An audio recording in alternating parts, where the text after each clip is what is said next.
The chapel was quiet, the kind of quiet that presses against your ears until even the sound of your own breathing feels too loud.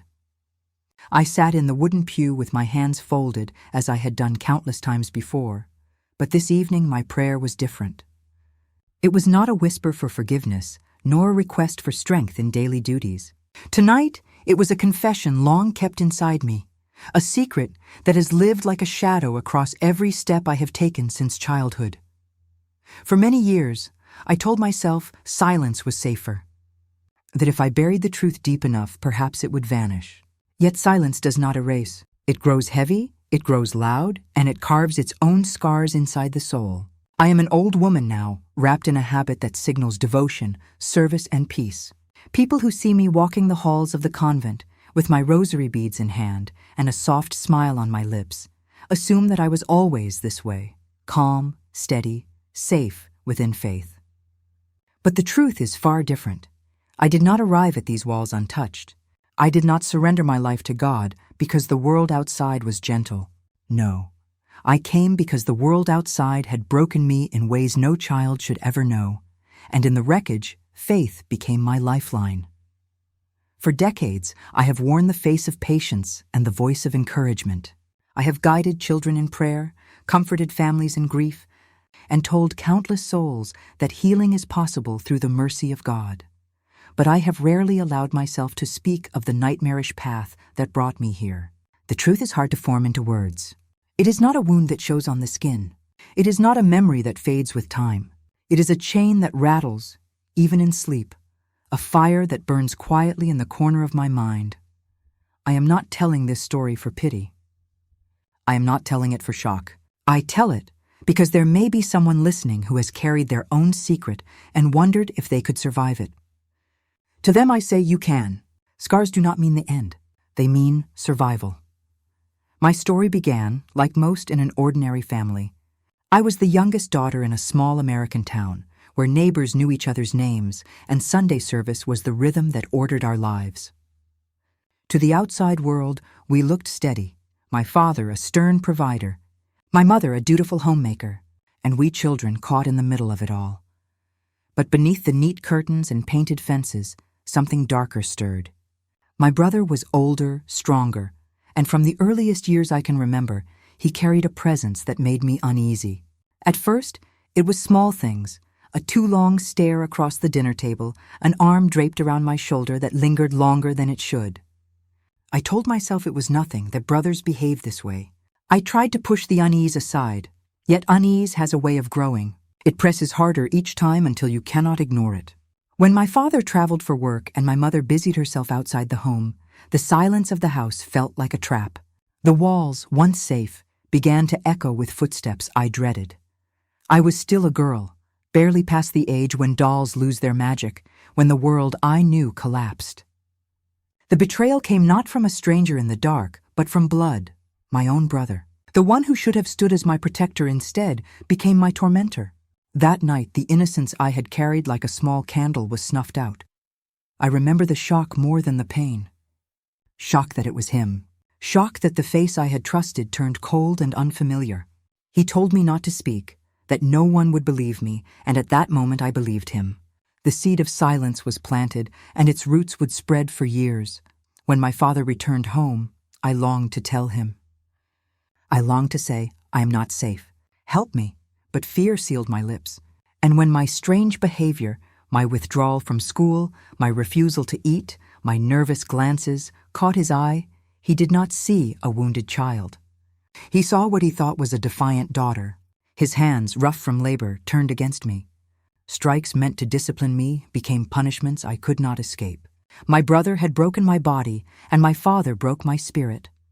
It is difficult to explain what it means when both the enemy and the protector live under the same roof. It teaches you not to trust the very walls around you.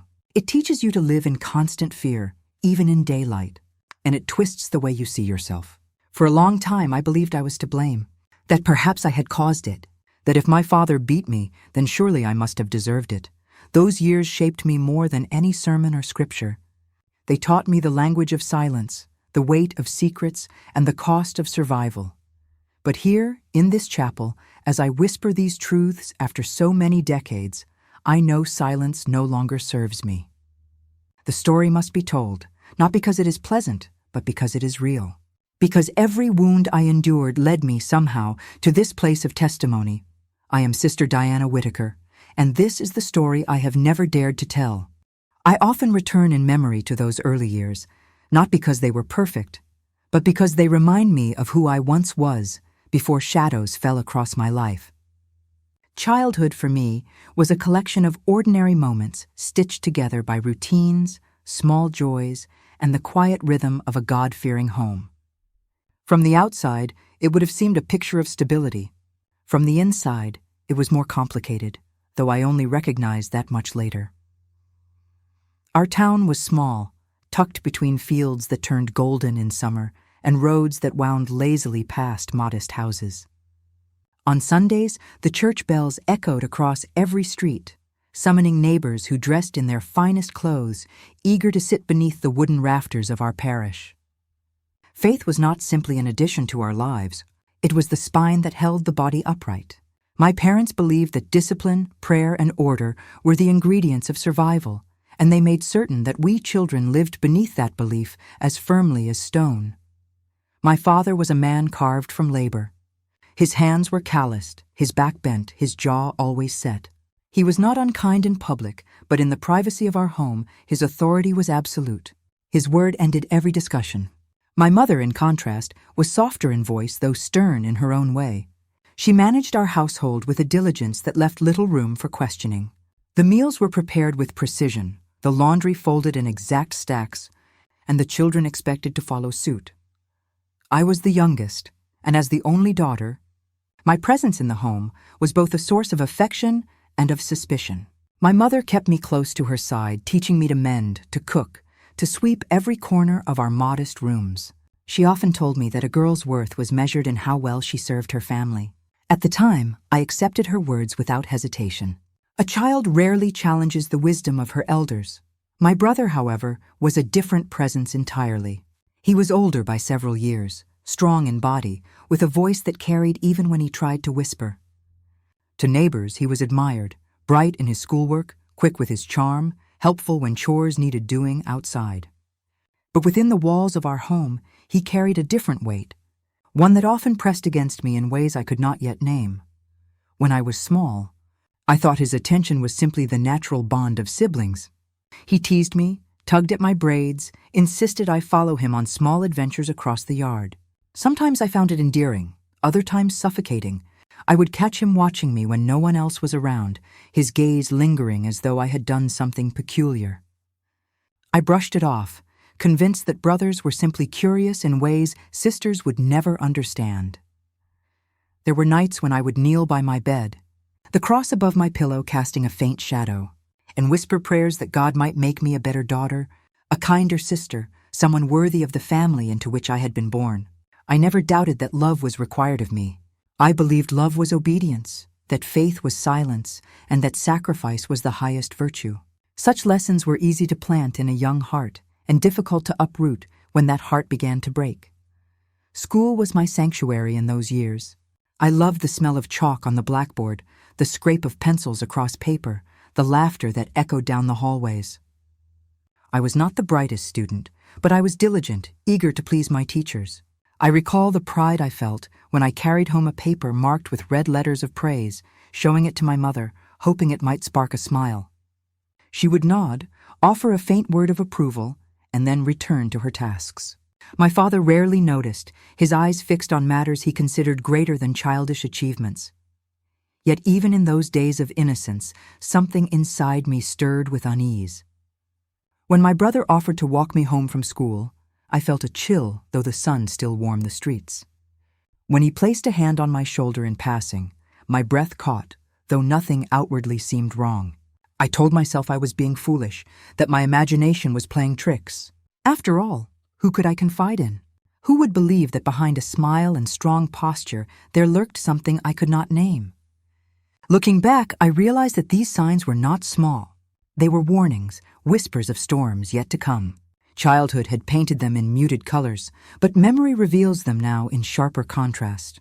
I was living in a house that seemed safe, but carried cracks beneath the paint, cracks that would soon split wide enough to consume us all.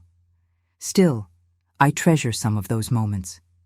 The smell of bread baking in the oven, the way my mother hummed hymns as she sewed, the long summer evenings when fireflies dotted the air and I would chase them barefoot through the yard, laughing as if the world held nothing but wonder. These memories are both a comfort and a torment, for they remind me of who I was before everything changed. I often wonder if children sense when danger waits nearby. Did I know, in some hidden part of me, that my life would not remain sheltered? Or did innocence shield me so well that the betrayal came like a sudden strike of lightning? Perhaps it was both. What I know is this: childhood was the stage upon which the first cracks appeared, cracks that I tried desperately to ignore.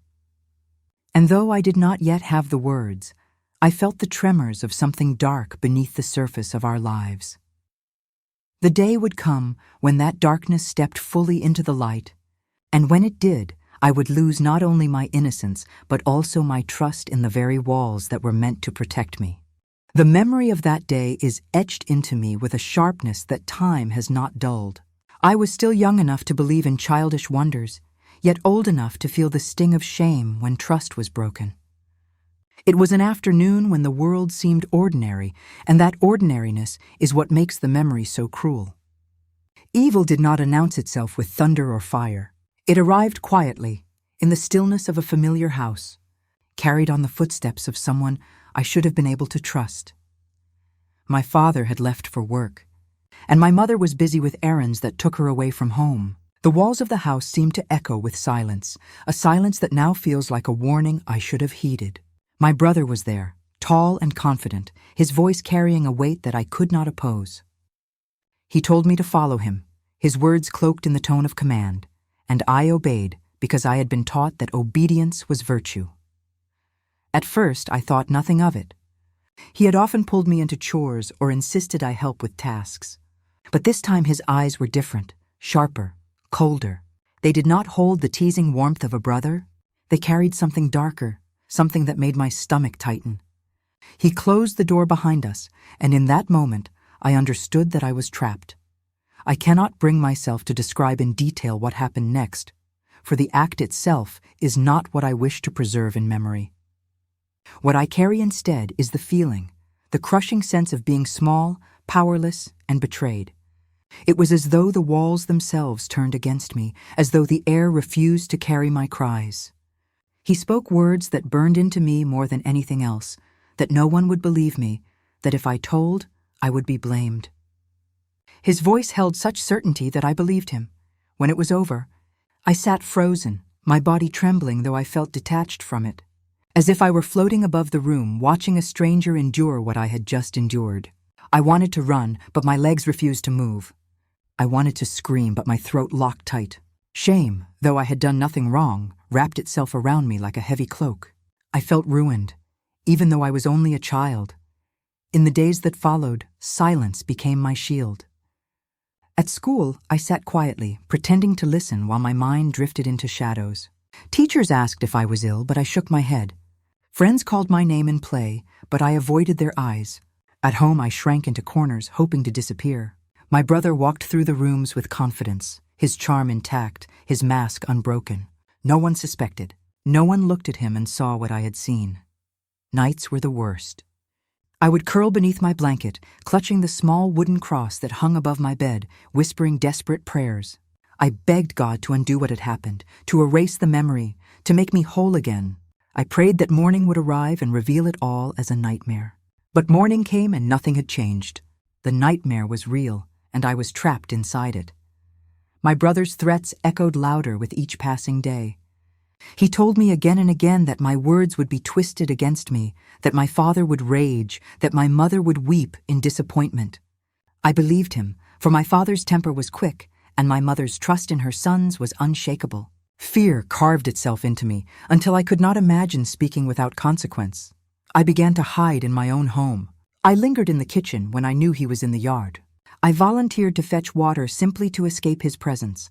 Yet no matter how carefully I tried to avoid him, the sense of danger never left me. It lingered in the hallways, in the creak of the stairs, in the closing of doors.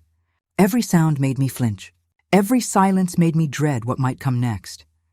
The betrayal reshaped the way I saw myself. I began to believe I was marked, different from other children, set apart by something broken inside me. I saw other girls laughing freely, running without fear, and I envied them. I wondered if they carried secrets too, or if their innocence remained intact. The weight of mine felt unbearable, and yet I clung to it because I thought silence was survival. Looking back, I realize how swiftly innocence can be taken and how permanently its absence can scar the soul.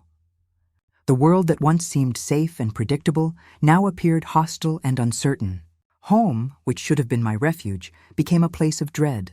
My brother, once simply a sibling, now stood as a shadow that loomed over every corner of my life.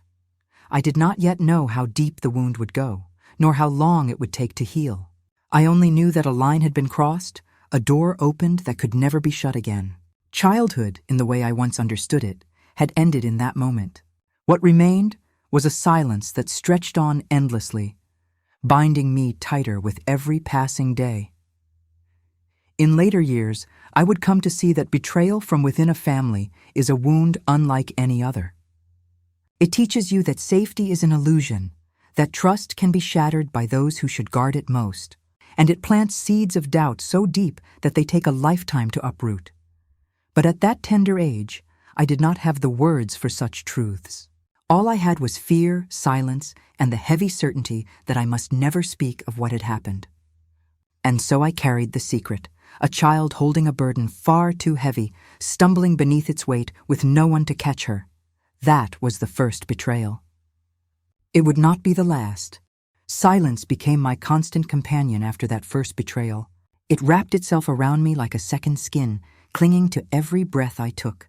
I thought if I stayed quiet, perhaps the world would forget what had happened. Perhaps I would forget too.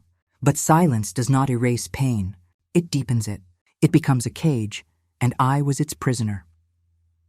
At school, I sat at my desk with my hands folded neatly, pretending to pay attention while my mind wandered into shadows. The laughter of other children sounded distant, as though it belonged to a world I no longer inhabited. Teachers asked if I was well, and I forced a smile, nodding quickly before lowering my eyes. I feared that if I held their gaze too long, they would see the truth written there, carved across my soul like a scar. At home, I moved like a ghost. I lingered in corners, stayed quiet during meals, and slipped away whenever I could. My mother noticed, but she assumed I was simply growing shy. She would pat my shoulder and remind me to speak louder, to smile more. My father noticed too, though his interpretation was harsher. He scolded me for looking weak, for dragging my feet, for not being as spirited as I once was. His words stung, but I preferred them to his anger, which often followed close behind. My brother carried on as though nothing had happened. He laughed easily, teased me in front of others, and behaved with such charm that no one suspected the monster lurking beneath his smile. Each time he passed me in the hallway or brushed against me in the kitchen, I felt my heart race with fear. His presence turned every room into a trap. I tried to pray the fear away. Each night I knelt by my bed and clutched the small wooden cross that hung above my pillow. I whispered to God, begging him to make me invisible, to keep my brother's footsteps from stopping at my door. Sometimes I prayed for courage, though I did not know what I would do with it if it came. More often, I prayed for escape, even if escape meant never waking up. The silence began to change me. My laughter disappeared. My appetite waned until food tasted like dust in my mouth. I avoided mirrors because the eyes staring back at me looked hollow, unfamiliar. Friends at school drifted away, uncertain how to approach the girl who no longer joined their games. Loneliness pressed in on me from every side, whispering that I was different, ruined, unworthy of kindness. There were moments when I thought of telling someone, my teacher, a neighbor, even the parish priest. But each time the words rose to my lips, my brother's threats returned louder than ever. "No one will believe you," he had said, and I believed him. I imagined my father's furious face, my mother's tears, the shame that would spread through our household like wildfire. The thought of making things worse silenced me again and again. My father grew increasingly impatient with my quietness. When I failed to respond quickly or stumbled over chores, his temper flared. He accused me of being lazy, of acting defiant, of dishonoring the family. His punishments came swift and hard, and though they left bruises on my skin, the deeper bruise was the knowledge that he could not see the truth. The very man who should have protected me had become another source of fear. There were nights I lay awake listening to the creak of the floorboards, convinced that danger was always near. Sleep came fitfully, bringing nightmares that tangled with reality. I woke with sweat on my brow, my small hands trembling, my heart racing as though I had run miles. In those moments, I felt utterly alone, trapped between a brother who betrayed me and a father who could not understand. I began to withdraw into myself completely. Books became my refuge, though even the stories of brave heroines could not banish the darkness that clung to me. I envied their courage, their triumphs, their happy endings. My own story felt like it was sinking deeper into sorrow with no hope of rescue. The silence followed me everywhere, even into church. I would sit in the pews, surrounded by hymns and prayers, and feel like an outsider. The words of comfort spoken from the pulpit seemed directed at everyone but me. I wondered if God saw me at all, or if he too had turned his face away. Faith, which had once been a source of strength, now felt fragile, slipping through my fingers like sand. Still, I kept my secret. Day after day, I walked through life carrying a burden too heavy for my small shoulders. I told myself it was safer this way, that speaking would only bring ruin. Yet deep inside, I knew the silence was destroying me. It was draining the color from my world, replacing joy with dread, hope with despair. Looking back, I see how silence shaped those years more than anything else. It was not just the absence of words. It was the presence of fear, shame, and isolation. It was the echo of my brother's threats, the sting of my father's anger, the weight of secrets too dark to share. It was a prison I built around myself, believing it would protect me, not realizing it was suffocating me instead. That silence would not last forever. Eventually, cracks would form, and the truth would fight to break free. But at that time, all I knew was the suffocating shadow of secrecy. And so I remained quiet, watching the world from behind invisible bars, waiting for a freedom I could not yet imagine. The day my father's anger truly turned toward me did not begin with thunder. It started with the clatter of dishes, the smell of soap, and a silence that felt like smoke in my lungs. I had broken a glass at the sink because my hands trembled. The shards fanned out in the basin like pieces of a small and shining star. That was all it took. A mistake, a tremor, an ordinary accident in a house where accidents had begun to mean defiance. He came into the kitchen with the firm, measured steps of a man already convinced. My mother's eyes darted between us, wide and wet, but she said nothing. My brother lingered in the doorway, wearing the expression he used when he wanted to appear helpful. He bent down as if to gather the pieces, but his presence behind me made my breath catch. I could not stand it. I stepped away, and in that motion my father saw what he wanted to see. Arrogance, a secret I refused to share, a daughter who would not bend. "What is wrong with you?" he asked, though his voice held no curiosity. It was judgment, already shaped and sharpened. "Why do you move like a guilty person?" I opened my mouth. The truth rose like a wave and broke into foam before it reached my tongue. I had told myself that courage would appear at the right time. Instead, my voice failed me, and my silence sounded like insolence. He seized my arm. I stared at the floor tiles, counting the hairline fractures that ran like rivers through the glaze. His grip tightened. My mother whispered his name, the way you say a prayer that you fear will go unanswered. When the first blow landed, the sound seemed to come from far away, as though another house had cracked open. I did not cry out. I had learned to fold pain into the smallest space, to hide it where even I could barely find it. He told me to stop provoking him. He said I had become a liar. He asked where I went after school, who I spoke to, why I returned home with my eyes red. Each question was an accusation dressed like concern. My brother watched with stillness that looked like virtue. I knew better. I knew the mask and the shadow behind it. When our father turned to him for confirmation, he delivered his lines, that I met boys by the corner store, that I whispered with older students, that I had begun to disgrace the family. My father's face hardened into a verdict. The hand that had carried me when I was little now weighed judgment upon me, as if striking could rearrange the truth. In those days, I learned the choreography of fear. I learned which floorboards moaned, which rooms offered exits, which chores I could trade for time.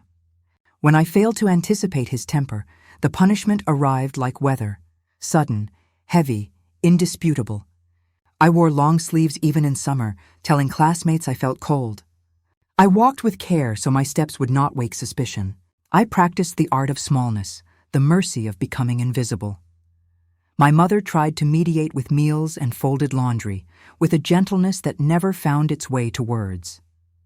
She would leave a plate at my bedside when I pretended to sleep, or smooth my hair when no one was looking.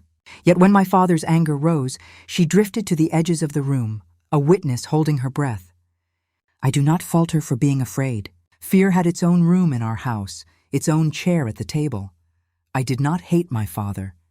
That might sound impossible, but hatred requires space, and fear had taken it all. I recognized a man drowning in his own certainty, mistaking control for protection, mistaking injury for discipline. He loved honor more than he loved listening. He trusted appearances more than he trusted his daughter. And yet he was the one I still begged God to awaken. Open his eyes, I whispered at night. Let him see me. At school, the cracks in my life widened. I forgot assignments. I stared through windows while teachers explained fractions and history. A concerned counselor asked if something was wrong at home. I felt the truth rising again, like a bird trapped under my ribs, beating its wings against bone. But the bird had learned my brother's sentence by heart. No one will believe you. I swallowed it whole and told the counselor I was only tired. There was a Sunday when my father gripped my wrist outside the church after Mass. A neighbor had greeted me kindly, and I had smiled too brightly, grateful for a sliver of normal air. He leaned close and said, "You will not embarrass this family." His breath smelled of coffee and resolve. I understood then that his wrath had become a creed, and I was the only heretic he could see. One evening the storm I had long feared arrived. I came home late from a school project because the teacher kept me after to finish my work. My mother knew. She had spoken to the teacher herself. But my father had spent the afternoon winding the cord of his anger around a single peg: my lateness. When I stepped through the door, he demanded explanations I could not deliver fast enough. My brother added kindling with a careful voice. My mother tried to intervene and was swept aside by the flood of his certainty. I will not recount the blows beyond saying they fell. I do not give them more life than they already took. I will say only this: something inside me went very quiet, and in that quiet, I heard a truth. If I stayed silent much longer, I would vanish. Not all at once, piece by piece, the way a shoreline disappears while waves pretend to kiss it. The next day, a teacher noticed a bruise I had missed beneath my sleeve. She asked again, softly this time, as though my answer might be a wounded bird. I did not speak the whole truth, but I let a piece of it fly. I said I was not safe. Her eyes changed. She told me I was not alone. And for the first time, I believed that might be possible. Father's wrath did not end that week, nor did my fear. But a door now stood ajar. In the narrow light, I could see a path leading outward and a rescuer waiting somewhere I could not yet name. I gathered what courage I had and stepped toward it. The days after that small confession to my teacher felt like walking across a trembling bridge. Nothing had collapsed yet, but the ropes creaked and the planks shifted beneath my feet. I went through each routine with a careful slowness, pretending the world was unchanged, while deep inside I sensed the ground giving way grain by grain. Fear was still my first language, but now another word had begun to form in my mouth. Enough. My body carried the truth, even when my lips refused. Sleep slipped away from me. Food tasted like dust. Headaches bloomed behind my eyes and spread downward until my thoughts moved sluggishly, like people wading through high water. In class, letters swam across the page. On the walk home, I counted cracks in the sidewalk just to keep from crying. The rosary that once calmed me now felt heavy in my palm, as though each bead bore the weight of my silence. I tried to hide the changes, but children cannot hide for long. My teacher asked if I was ill. A neighbor wondered why my clothes hung so loosely. Even my mother, always busy, began to watch me more closely. My father saw my frailty not as suffering, but as rebellion. He believed I was slipping from the path of obedience, and his suspicion sharpened like a knife. My brother, meanwhile, played his part with cruel perfection. He wore the mask of the dutiful son, offering to help, smiling when others watched. His shadow followed me even in daylight. The breaking point did not arrive in a grand scene. It came one morning when I tried to rise from bed and found my legs trembling so violently that I collapsed back onto the mattress. My breath caught, my chest tightened, and the world blurred around me. I remember clutching at the blanket, terrified that my body had finally given out. My mother rushed in, her face pale with fear. For once, she did not scold or remain silent. She called for help. I was taken to a doctor, and though I was too weak to speak, my body spoke for me. The bruises, the exhaustion, the hollow look in my eyes, they whispered truths that my voice had kept hidden. Questions were asked, gentle but probing. My father stood stiff beside me, insisting I was simply delicate, prone to fainting. My brother hovered in the hallway, his presence heavy even without words. Yet the doctor's eyes lingered on me longer than I expected. He did not believe the surface story. That night, my father's anger rose like a storm. He accused me of exaggerating, of shaming the family. His voice roared through the house, and every word felt like a lash across my skin. I shrank into myself, trembling, but inside something shifted. Instead of collapsing into guilt, I felt a spark of defiance. For the first time, I recognized that his anger belonged to him, not to me. My silence had fed it, but it was not born from me. The breaking point came fully when I fainted during chores. My hands had been scrubbing the floor, and suddenly, the room tilted. I awoke to my mother shaking me, tears on her cheeks. She whispered my name again and again, as if afraid I would not return. In that fragile moment, I saw her fear for what it was, not fear of me, but fear for me. Something in her had shifted too. She could no longer deny what she had long avoided. Soon after, the school counselor summoned me into her office. She closed the door softly, offering me water and patience. "You can tell me anything," she said, her voice steady but kind. My throat tightened. The words struggled, but this time they did not die. I whispered, "I am not safe." It was not the whole truth, but it was enough to open the door.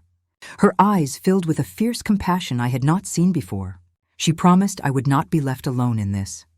That evening, I heard my parents arguing behind closed doors. My father's voice thundered, insisting that I was imagining things, that I was leading myself astray. My mother's voice, though weaker, carried a tone I had never heard, resolve. For the first time, she stood between his wrath and me. I sat on the floor in the hallway, my knees drawn to my chest, listening as the house shook with the clash of truth and denial. The days that followed were filled with tension. My brother avoided me, his confident mask cracking around the edges. My father's anger simmered, restrained only by the watchful eyes of outsiders who now circled closer. My mother moved more protectively, placing herself near me whenever she could. I felt fragile, like a glass about to shatter, yet also strangely lighter. The burden I had carried alone was no longer entirely mine. Breaking points are strange things. They feel like endings, but they are often beginnings in disguise. Mine came through weakness, through collapse, through the inability to pretend any longer. Yet in that weakness, I discovered the first stirrings of strength. My secret had cracked open, and through that crack, light began to seep in. I still feared what would come next. I still trembled at my father's voice and recoiled from my brother's presence. But I knew something had shifted forever. Silence no longer held me completely. A truth had been spoken, and once spoken, it could not be erased. That night, lying in bed with the faint light of the moon slipping through the curtains, I whispered a different kind of prayer. Not a plea to vanish, not a cry for escape, but a prayer for endurance. Lord, if this is the path, walk it with me. Do not let me fall alone. My voice was quiet, but my heart felt steadier. I had reached the breaking point, and though I was not free, I was no longer entirely chained. The day the truth began to slip into the open did not look different from any other. The sun still rose over our small town, spilling light onto porches and fences. Children still carried books to school, neighbors still nodded to one another, and the church bells still called the faithful. Yet within our house, something was shifting, and though the walls looked unchanged, the silence inside them had begun to fracture. It started at school. The counselor who had asked me once before to speak called me back into her office. Her desk was small, her chair worn, but her voice was steady as she asked, "Are you safe at home?" I stared at the floor, tracing the grain of the wood with my eyes. I wanted to deny it. I wanted to bury it again. But the words were there, trembling like birds waiting to take flight. My lips parted and I whispered, "No." She did not rush me. She did not press. She simply sat in the stillness, her presence like a hand extended across a river. Finally, I told her a fragment of the truth. I did not describe everything. I did not yet have the courage. But I said enough. Enough to make her eyes widen with sorrow, enough to make her hand tighten around the pen she held, enough to set things in motion that could no longer be stopped. That afternoon, she spoke to my mother privately. I watched from the window as they stood near the edge of the schoolyard, their faces etched with seriousness. My mother's lips trembled. She pressed her hand to her mouth. I knew then that my silence was unraveling, thread by thread. At home, the storm broke. My father came through the door with fury written across his brow. He demanded explanations, his voice a roar that shook the very table. "What lies are you spreading?" he thundered. My mother tried to calm him, but her voice wavered. My brother stood in the corner, feigning confusion, his mask slipping only when his eyes met mine. In them I saw fear, not of guilt, but of exposure. I tried to speak, but my words came halting, broken by tears. "I am not lying," I whispered. My father struck the table with his hand, the wood rattling beneath the force. He called me names I cannot repeat, accused me of dishonor, of inventing shame to wound the family. My brother shook his head solemnly, pretending innocence, and in that moment I thought my father might never see the truth. But my mother's silence broke. She stepped forward, her hands trembling, and said, "I have seen the bruises. I have heard her cry at night. Something is happening, and we cannot pretend any longer." My father froze, stunned by her words. His certainty cracked, if only for a moment. The days that followed were filled with interrogations. Neighbors whispered.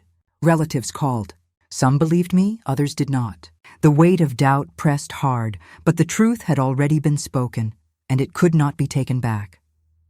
Officials came, questions were asked, and my brother's confidence faltered. His charm could not erase the unease in his answers. His composure slipped like a mask in the rain. One evening, I was called to speak to a priest, a man I had known all my life. His eyes were kind but searching as he asked me to share my burden. I trembled, but I told him what I could. His face grew pale, his jaw set in sorrow. He placed a hand gently on mine and said, "God weeps for what has been done to you. You must not carry this alone any longer." Those words were like water to a parched throat. For the first time, I felt my pain was seen not as weakness, but as truth. My father resisted with all his might. He shouted that I was poisoned by stories, that I had been led astray. But the more he fought, the more the cracks widened. My mother stood firmer each day, no longer retreating into corners. The school and the church pressed for answers. The darkness could not stay hidden forever. Then came the moment that changed everything. My brother, cornered by questions he could not dodge, lashed out in anger. His composure crumbled. He shouted at my mother, at me, at anyone who dared doubt him. His rage, meant to intimidate, instead revealed the truth. My father saw the shadow he had long refused to recognize. For the first time, he looked at me not with suspicion, but with confusion, even shame. His certainty dissolved into silence. I do not pretend that exposure brought immediate healing. It did not. The truth, once spoken, did not erase the pain. It only stripped away the secrecy that had deepened it. Our family was thrown into turmoil. Relatives argued, neighbors judged, the church whispered. My father carried himself like a man undone, his authority shaken, his pride fractured. My mother aged years in a matter of weeks, her hair streaked with gray, her face lined with sorrow. As for me, I felt both relief and terror. Relief that the secret was no longer mine alone. Terror at what would follow. Would I be believed fully? Would justice come? Or would the exposure only deepen the wounds? These questions circled me day and night, yet beneath them a seed of hope took root. For the first time, I knew the truth had a chance to breathe. I remember lying awake one night, listening to the quiet of the house. My brother's footsteps no longer haunted the hallway. My father's rage no longer echoed through the walls. Instead, there was silence, not the suffocating silence of secrets, but the heavy, uneasy silence of truth settling into its place. It was not peace, not yet, but it was something closer. That was the night I whispered another prayer, my voice thin but steady. Thank you, Lord, for opening the door. Give me the strength to walk through it. My hands trembled as I folded them, but my heart felt steadier than it had in years. The exposure of the truth had come at great cost, but it was the only path forward. And though the road ahead promised more pain, I was no longer alone in the dark. The truth, once dragged into the light, did not heal us. It split us open further, exposing wounds no one wanted to acknowledge. I had believed, perhaps naively, that once my brother's mask was stripped away, relief would follow. Instead, the air in our home grew thicker, our days more fragile. Truth did not end the suffering. It simply changed its shape. My father walked the house like a ghost, his pride shattered, his certainty gone. He no longer roared with the same confidence, but the silence he carried was heavier than any shout. He avoided my eyes, as though looking at me forced him to confront the mistake of his blindness. At times, I wished he would yell, because at least then I would know where I stood. His quiet shame was worse. It left me unseen, not because he doubted me now, but because acknowledging me meant acknowledging his own failure. My mother withered beneath the strain. She had taken a stand for me, and though her courage saved me, it also cost her dearly. Relatives scolded her for betraying her son. Neighbors whispered that she had allowed shame to grow under her roof. I often found her staring out the window, her hands gripping the sill until her knuckles turned white. She carried guilt like a garment she could not shed. Though she had finally spoken, she still asked me in quiet moments if she had failed as a mother. I did not know how to answer. My brother was removed from our home for a time, questioned and kept away.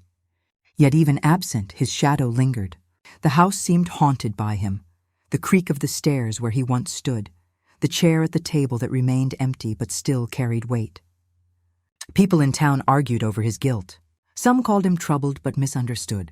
Others whispered that he was exactly what I claimed. I listened to every word, each one slicing me in ways unseen. In church, the place that had once been a refuge, I felt the sting of eyes upon me. Parishioners whispered as I walked down the aisle, their hymns faltering when I knelt to pray. The faith that had once wrapped me in comfort now felt like a trial. How could God allow me to endure such betrayals? How could his people doubt me when I had finally spoken? I sat in the pews, clutching my rosary, and felt abandoned by the very one I had begged to save me. There was a Sunday when I could not rise from the bench. My father sat stiff beside me. My mother bowed her head, but I stared at the stained glass and found no light in it. My prayers turned hollow, words spilling from lips that no longer believed they would be heard. For the first time, I understood despair not as a moment, but as a condition, a state that seeped into the bones and dulled everything it touched. Our family fractured in ways that could not be mended. Relatives chose sides. Some cut us off completely. Others visited only to lecture my parents about reputation and forgiveness, as if those words could erase what had been done. The dinner table grew quieter, meals shorter, conversations reduced to small necessities. The warmth that once lived in the corners of our home was gone. In its place was suspicion, grief, and exhaustion. I felt the weight of being the cause, though I knew I was not. People treated me as the source of the break, not the one who had been broken. That guilt sat heavy in my chest. I wondered if speaking had truly saved me, or if it had only destroyed what little family I had left. Night after night, I lay awake listening to the silence of a house that no longer felt like home. And yet, amid the wreckage, a small ember glowed. A nun from our parish began visiting me. Her presence was quiet, steady, without judgment. She did not ask me to recount details. She simply sat with me, prayed with me, and reminded me that God's silence was not absence. She said that faith is not the absence of pain, but the endurance of it. Her words unsettled me at first, for I had believed faith meant protection. But over time I began to understand, perhaps faith was what kept me breathing when I wanted to stop. Perhaps it was what gave me the courage to speak, even when silence felt safer. Still, I could not yet reconcile the God I prayed to with the suffering I endured. My faith was cracked, like the glass I had dropped in the kitchen months before. Pieces remained, but they no longer held together. I carried the fragments in my hands, cutting myself as I tried to fit them back into place. I remember one night kneeling alone in my room. The moonlight spilled across the floor, and the cross above my bed cast a faint shadow on the wall. I whispered, "Are you still here?" The silence that followed felt endless. Yet for reasons I cannot explain, I stayed on my knees.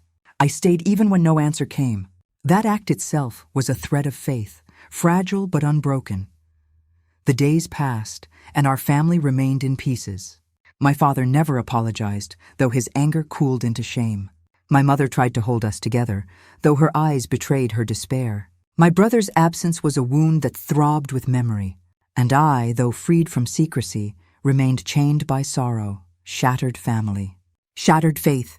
That is what the truth left in its wake. And yet, even broken things can sometimes carry light.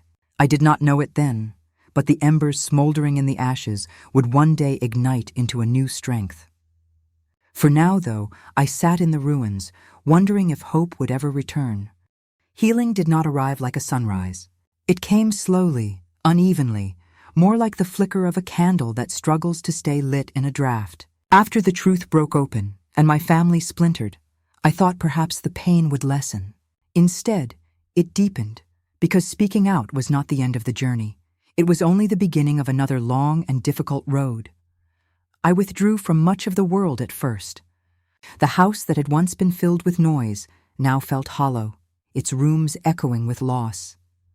My father rarely spoke to me. My mother hovered between care and sorrow, unable to bridge the gap that had grown between us. My brother's absence was both a relief and a haunting. Though he was no longer there, his shadow lingered in every corner. I felt like a tree struck by lightning, alive but scorched, standing tall only because the roots held me upright. School became a place where whispers followed me. Some children offered kindness, but many carried the words of their parents, who doubted, who gossiped, who judged. I learned to walk with my head lowered, not because I was guilty, but because shame was heavy and I did not yet know how to put it down. Teachers tried to encourage me, but even their praise felt like a reminder of what had been lost. And yet, it was in those weary days that I found small glimmers of strength. The nun who had begun visiting me did not stop. She continued to come, sometimes bringing scripture, sometimes simply sitting in silence. Her presence was like cool water on a fevered brow. She did not demand that I believe without question. She reminded me that doubt could exist beside faith, that wounds did not make me unworthy of God's love. Slowly I began to believe her. I also found refuge in writing. I began keeping a small notebook hidden beneath my mattress. In it, I poured out the words I could not speak aloud. Page after page filled with pain, confusion, anger, and sometimes with prayers I was too ashamed to voice. My hand cramped, ink smudged my fingers, but for the first time, the silence inside me loosened. Writing did not erase what had happened, but it gave me a place to put the weight I had been carrying. The church, which once felt like a place of judgment, began to shift too. The priest who had spoken to me treated me not as a burden, but as someone entrusted to his care. He encouraged me to serve in small ways, lighting candles, helping with hymns, assisting with children's classes. At first I resisted. I felt too broken to serve. But slowly, these acts gave me purpose, reminding me that I was more than what had been done to me. My father remained distant. His silence was a wall I could not climb. He could not undo his blindness, and he seemed unwilling to try.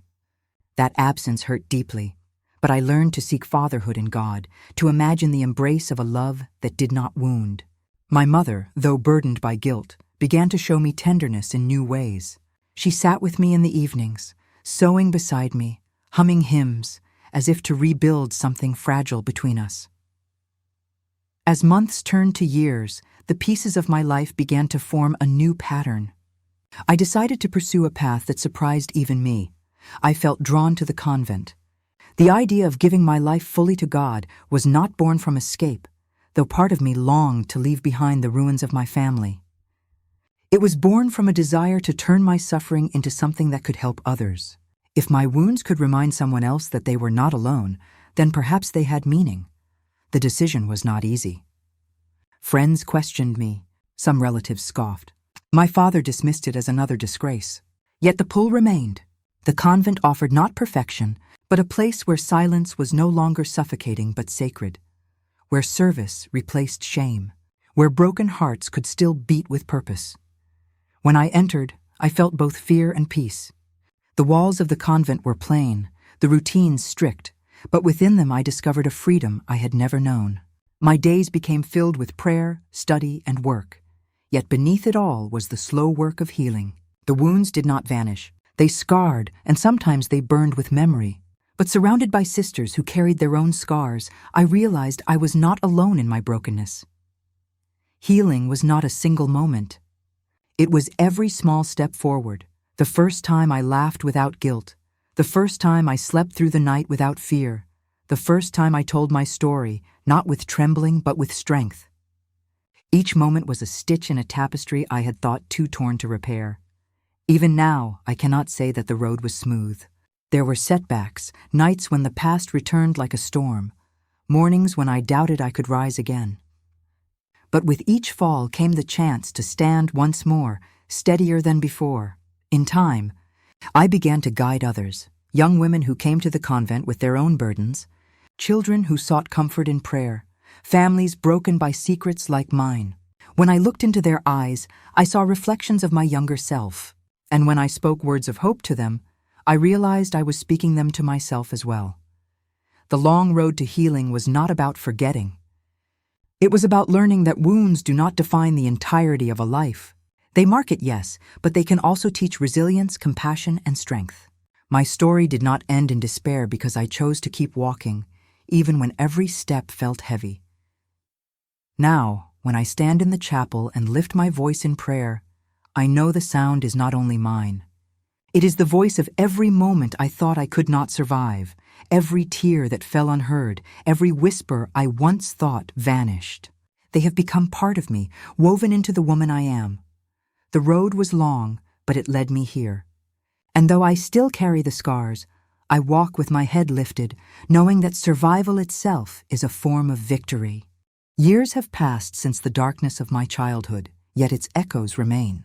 Scars do not vanish with time. They change shape, soften, and remind you that survival is not the same as forgetting. When I look at myself now, clothed in the simple habit of a nun, guiding others with a calm voice and a steady hand, I know the path here was carved through suffering. My name is Sister Diana Whitaker, and though my journey began in betrayal and pain, it has led me to redemption. I often walk through the convent gardens in the early morning, when the dew still clings to the grass and the world feels reborn. In that quiet, I reflect on the child I once was, the girl who hid in corners, who trembled at footsteps, who carried a secret too heavy for her small shoulders. I whisper to her in my prayers, "You survived. You are more than what was done to you." These words have become both a comfort and a mission. For many years, I believed my life had been ruined beyond repair. My brother's betrayal and my father's wrath had convinced me that trust was a dangerous illusion. I expected only shadows. But God has a way of drawing light from the darkest places. What was meant to destroy me became the soil in which resilience grew. Every scar became a testament that pain could be endured, that despair could be overcome, and that even broken vessels can carry grace. In the convent, I found not perfection, but purpose. The silence here is not the silence of fear. It is the silence of prayer, of reflection, of peace. The daily rhythms, the bells that mark our hours, the hymns we sing, the meals we share, have stitched me back together. Slowly I learned that my voice had value. Slowly I found that sharing my story, though painful, gave others the courage to share theirs. In helping others face their wounds, I discovered that my own wounds had not rendered me useless, but had instead prepared me for compassion. There were moments when I doubted. Even here, even after years, the memories sometimes return like storms. Nights when I wake in a sweat, hearing echoes of my father's shouts, or feeling again the cold shadow of my brother's threats. But now, when those memories come, I do not let them silence me. I rise, light a candle in the chapel, and remind myself that I am no longer a child trapped in fear. I am a woman who endured and who chose a different path. My relationship with my family remained fractured. My father never offered the words I longed to hear. He carried his guilt like a cloak he refused to remove. My mother, though she showed tenderness, never fully forgave herself for her years of silence. My brother vanished from our lives, leaving behind wounds that may never close. Yet I have learned that forgiveness is not always about reconciliation. Sometimes it is about releasing the weight from your own heart. I forgave them not because they asked, but because I could not carry their sins forever. Forgiveness set me free, even if it did not set them free. In my work now, I encounter many souls who believe they are too broken to be loved, too damaged to belong. I sit with them, listen to them, and sometimes share my own story. I tell them that survival itself is a form of victory, that scars do not mean defeat. That healing is not erasing what happened, but learning to live fully in spite of it. Their eyes often widen with relief, as if hearing those words allows them to breathe again. I have also learned to see beauty in small things, the laughter of children playing outside the convent walls, the sunlight streaming through stained glass, the fragrance of bread baking in the kitchen. These ordinary gifts remind me that life is not only pain, it is also joy, renewal, and grace. Looking back, I see the arc of my life not as a straight line, but as a path that twisted through valleys of shadow before climbing toward light. I would not wish my suffering on anyone, yet I can see now that even in my darkest hours, God did not abandon me. He was there in the teacher who noticed, in the counselor who listened, in the nun who comforted me, in the quiet strength that rose within me when I thought I could not endure another day. And so, when I speak now, I do so not as a victim, but as a witness to the cruelty of betrayal, yes, but also to the resilience of the human spirit and the healing power of faith. My testimony is not of despair, but of endurance, not of ruin, but of redemption. If you hear my story and see only tragedy, then you have missed its heart. The heart of my story is survival, courage, and grace. I was broken, but not destroyed. I was silenced, but not forever. I was wounded, but I chose to rise. Now, in the quiet of the chapel, when I kneel and whisper prayers, I no longer beg to be unseen. I pray instead that my story may reach those who need it, that someone sitting in silence might find the courage to speak, that someone burdened by shame might know they are not alone. This is my calling. This is the redemption that grew from my suffering. Though they tried to break me, I stand unbroken, and in that truth I have found peace.